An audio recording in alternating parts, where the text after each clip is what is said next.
What if everything you learned about American history was wrong? Test yourself now. Question 1. As tensions escalated in Europe prior to American entry into World War II, the Neutrality Act of 1939 introduced the cash and carry provision. What was the primary objective of this specific policy change? Option A. To allow the U.S. to lend or lease military equipment to allied nations without immediate payment. Option B. To permit belligerent nations to purchase non-military goods from the U.S. as long as they paid cash and transported the goods on their own ships. Option C. To authorize the direct sale of weapons and munitions to allied powers, provided they paid in gold. Option D. To prohibit all trade with nations involved in the European conflict to maintain strict U.S. neutrality. Think about it.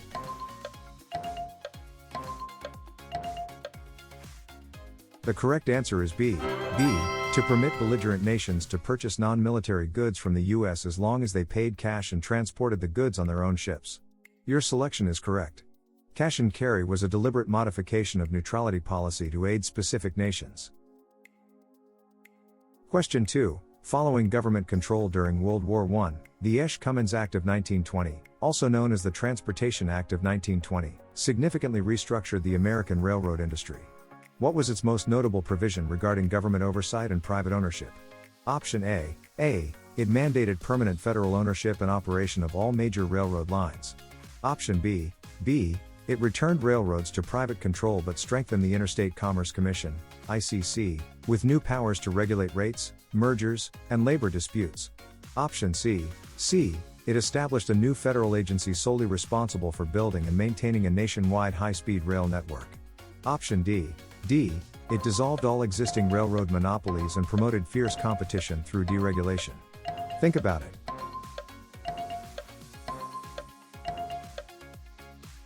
The correct answer is B. It returned railroads to private control but strengthened the Interstate Commerce Commission, ICC, with new powers to regulate rates, mergers, and labor disputes. Your selection is correct. The Esch-Cummins Act represented a balance between private operation and enhanced federal regulation. Question 3. In 1994, then House Minority Whip Newt Gingrich and the Republican Party introduced the Contract with America. What was the primary legislative aim of this document, which served as a campaign platform for the midterm elections? Option A. To expand federal social welfare programs and increase environmental regulations. Option B. To advocate for free trade agreements, including NAFTA, and promote international diplomacy. Option C.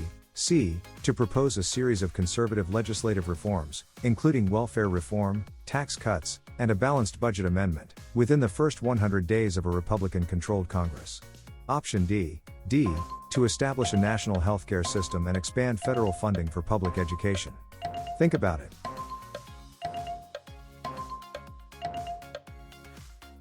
The correct answer is C.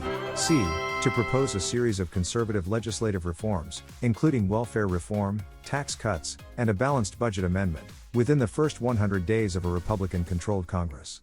Your selection is correct. The Contract with America was a detailed conservative legislative agenda. Download myQuiz to play this quiz and many more.